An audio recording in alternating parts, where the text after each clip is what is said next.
जी नमस्कार, स्वागत है आप सभी का आज के वीडियो में। तो चलिए वीडियो को स्टार्ट करते हैं। दोस्तों, वेन डायग्राम का ये दूसरा वीडियो है। इससे पहले का वीडियो नहीं देखे हैं तो जाके देख लीजिएगा। आज जो भी प्रश्न शामिल किए हैं सभी प्रीवियस ईयर में पूछा गया है। आने वाले सभी एग्जाम के लिए महत्वपूर्ण है क्योंकि क्वेश्चन बार बार रिपीट होते हैं। तो चलिए शुरू करते हैं। दोस्तों, यहाँ 6 नंबर प्रश्न है क्योंकि पहले वाले वीडियो में 1 से 5 तक प्रश्न करा चुके हैं, तो वीडियो को देख लीजिएगा। देखिए, यहाँ नीचे दी गई प्रश्न का सही वेन आरेख बताएं। यहाँ दिया हुआ है फूल, कपड़े, सफ़ेद, ये तीनों का कैसा संबंध है, इसका सही वेन आरेख बताना है। यहाँ 4 ऑप्शन दिया हुआ है, इसमें से सही का पहचान करना है। तो इसमें देखिए, फूल, कपड़े, सफ़ेद कैसे संबंधित है एक दूसरे से।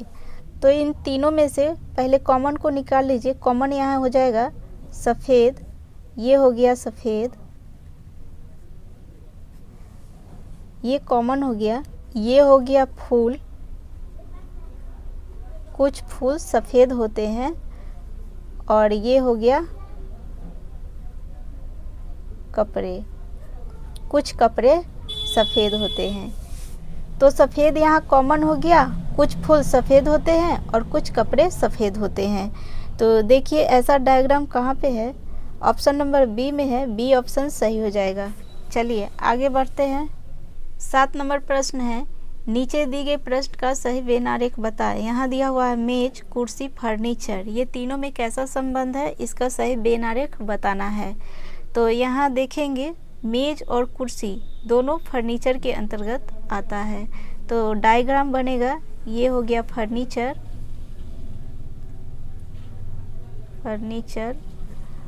और ये हो गया मेज, और ये हो गया कुर्सी। ये हो गया मेज और ये हो गया कुर्सी।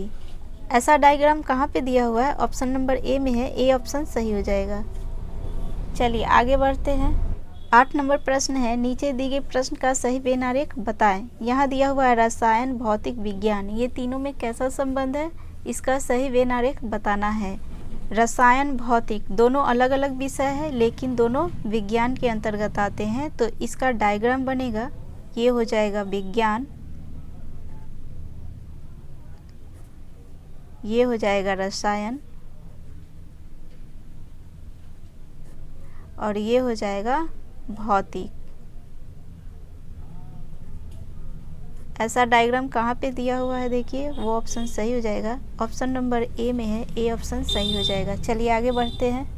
9 नंबर प्रश्न है, नीचे दिए गए प्रश्न का सही वेन आरेख बताएं। यहाँ दिया हुआ है गाजर, सब्जी, भोजन, ये तीनों का कैसा संबंध है, इसका सही वेन आरेख बताना है। तो यहाँ पे देखिए गाजर, सब्जी, भोजन, ये तीनों कैसे संबंधित है एक दूसरे से। अगर देखेंगे तो सब्जी एक खाने की चीज़ है तो भोजन के अंतर्गत आ जाएगा, और गाजर एक सब्जी है तो सब्जी के अंतर्गत आ जाएगा। तो इसका डायग्राम बनेगा, ये हो जाएगा भोजन, ये हो गया भोजन, इसके अंतर्गत आएगा सब्जी, ये हो गया सब्जी, इसके अंतर्गत आएगा गाजर, ये हो गया गाजर। दोस्तों ऐसे समझिए, गाजर एक सब्जी है इसलिए सब्जी के अंतर्गत आया, और सब्जी एक भोजन है इसलिए भोजन के अंतर्गत आया। ऐसा डायग्राम कहाँ पे दिया हुआ है, ऑप्शन नंबर ए में दिया हुआ है। ए ऑप्शन सही हो जाएगा। चलिए आगे बढ़ते हैं। 10 नंबर प्रश्न है, नीचे दी गई प्रश्न का सही वेन आरेख बताएं। यहाँ दिया हुआ है डॉक्टर, रोगी, मनुष्य, ये तीनों का कैसा संबंध है, इसका सही वेन आरेख बताना है।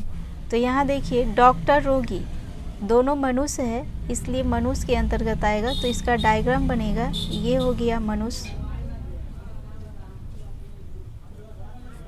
ये हो गया डॉक्टर, ये हो गया रोगी। ऐसा डायग्राम कहाँ पे दिया हुआ है, ऑप्शन नंबर डी में दिया हुआ है। डी ऑप्शन सही हो जाएगा। डॉक्टर, रोगी दोनों अलग अलग है लेकिन दोनों मनुष्य है इसलिए मनुष्य के अंतर्गत आया, इसलिए इसका आंसर हो गया डी। चलिए आगे बढ़ते हैं।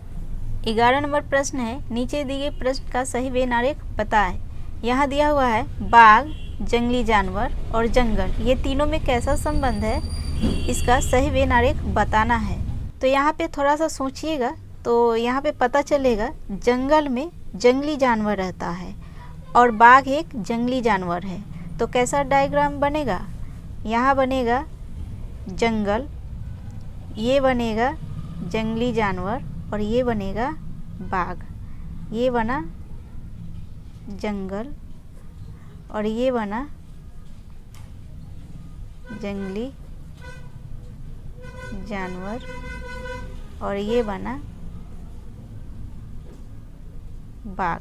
देखिए ऐसा डायग्राम कहाँ पे है? ऑप्शन नंबर सी में है। ऑप्शन नंबर सी सही हो जाएगा। ऐसे समझिए, बाघ एक जंगली जानवर है इसलिए जंगली जानवर के अंतर्गत आ गया, और जंगली जानवर कहाँ रहता है? जंगल में, इसलिए जंगल के अंतर्गत जंगली जानवर आ गया, इसलिए इसका आंसर हो गया सी। तो दोस्तों आज के लिए इतना ही। अगर चैनल को सब्सक्राइब नहीं किए हैं तो कर लीजिएगा। मिलते हैं अगले वीडियो में, तब तक के लिए अपना ख्याल रखिएगा। Thank you.